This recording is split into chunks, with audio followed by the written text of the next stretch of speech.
ओम नमः शिवाय। नमस्कार दोस्तों, आप सभी का आपके अपने यूट्यूब चैनल आसान राह में हार्दिक स्वागत है। दोस्तों, आज हम सुनेंगे महाशिवरात्रि की पौराणिक कथा। महाशिवरात्रि का विशेष पर्व 1 मार्च दिन मंगलवार को यानी कि आज है।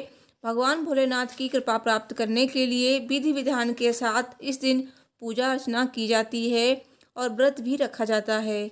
तो महाशिवरात्रि के दिन जो लोग व्रत रखते हैं वे शिव पुराण में वर्णित व्रत कथा का पाठ अवश्य करें और इस व्रत कथा को पढ़ने से सारे पाप मिट जाते हैं और मृत्यु के बाद शिवलोक के स्थान को प्राप्त होता है।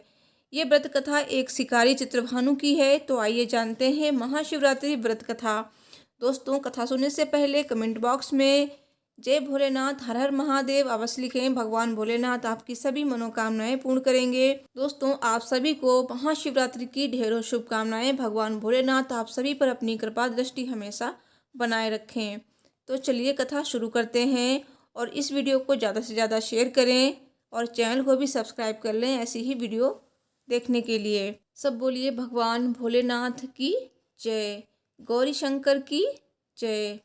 शिव पुराण के अनुसार एक नगर में चित्रभानु नामक शिकारी परिवार के साथ रहता था। उस पर साहूकार का कर्ज था।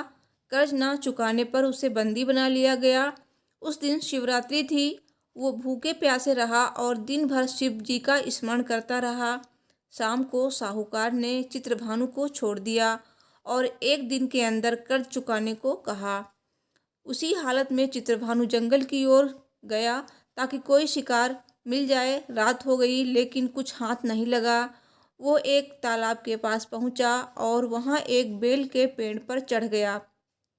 उस बेल के नीचे शिवलिंग था लेकिन इस बात का पता उसे नहीं था। वो रात में बेलपत्र तोड़ तोड़ कर शिवलिंग पर गिरा रहा था। उसने दिन और रात कुछ भी नहीं खाया।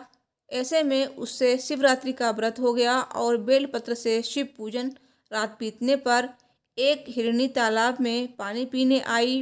वो गर्भवती थी। उधर मौके की ताक में बैठा चित्रभानु धनुष और बाण लेकर शिकार के लिए तैयार था। तब हिरनी की नज़र उस पर पड़ी। तब उसने चित्रभानु से कहा कि उसके पेट में बच्चा है, जल्द ही उसका प्रसव हो जाएगा। वो बच्चे को जन्म देकर इस स्थान पर फिर आएगी, तब तुम शिकार कर लेना। अभी शिकार करोगे तो तुम 2 जीव को मार डालोगे। शिकारी उसकी बात मान गया और हिरनी को वापस जाने दिया। उसी बीच पेड़ से कुछ बेलपत्र उसने फिर शिवलिंग पर गिराए, जिससे रात्रि के प्रथम प्रहर की शिव पूजा हो गई। कुछ समय बाद एक और हिरनी वहां से जा रही थी। तभी चित्रभानु ने उस पर निशाना साधा और उस हिरनी ने शिकारी से निवेदन किया कि वो अपने पति को खोज रही है, वो पति से मिल लेगी, उसके बाद तुम्हारे पास आएगी। तो शिकारी ने उसे भी जाने दिया। रात के आखिरी प्रहर में भी चित्रभानु ने कुछ बेलपत्र भूलवश शिवलिंग पर गिरा दिए। इससे आखिरी प्रहर की भी शिव पूजा हो गई। तभी एक और हिरनी अपने बच्चों के साथ जा रही थी। उसने भी शिकारी से कहा कि उसे छोड़ दे, बच्चों को उनके पिता को देकर जब वो आएगी तब तुम शिकार कर लेना। इस पर चित्रभानु ने कहा कि तुमसे पहले 2 शिकार छोड़ चुका हूँ, अब मैं गलती नहीं करूँगा। तो हिरनी ने कहा कि वो वचन की पक्की है, जरूर लौटकर आएगी।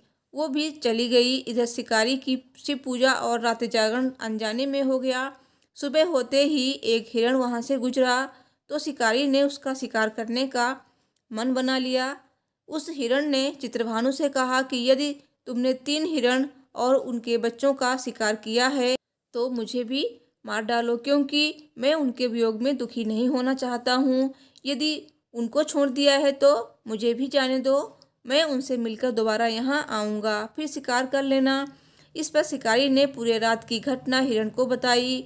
उसने हिरण को भी जीवन दान दे दिया। शिवरात्रि व्रत और अनजाने में शिव पूजा के प्रभाव से चित्रभानु का मन निर्मल हो गया, वो पाप रहित हो गया। कुछ समय बाद वो हिरण अपने पूरे परिवार के साथ शिकारी के सामने आ गया ताकि वो उनका शिकार कर ले और उनका वचन भी पूरा हो जाए। हिरण और उसके परिवार की वचनबद्धता देखकर चित्रभानु को बहुत ही दुख हुआ।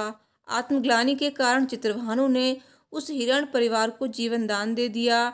अनजाने में ही शिवरात्रि व्रत करने से चित्रभानु को पुण्य लाभ हुआ। मृत्यु के बाद शिवगण उसकी आत्मा को अपने साथ लेकर शिवलोक चले गए। सब बोलिए भगवान भोलेनाथ की जय, शिव परिवार की जय। दोस्तों, मुझे उम्मीद है कि मेरी ये वीडियो आपको पसंद आई होगी, तो प्लीज़ वीडियो को लाइक करें, साथ ही शेयर करें अपनी फैमिली और फ्रेंड्स के साथ, और चैनल को भी सब्सक्राइब कर लें हर रोज़ की आने वाली वीडियोस के लिए। बेल बटन को भी प्रेस करें। तो मिलती हूँ नेक्स्ट वीडियो में। Thanks for watching. हर हर महादेव, जय माता दी।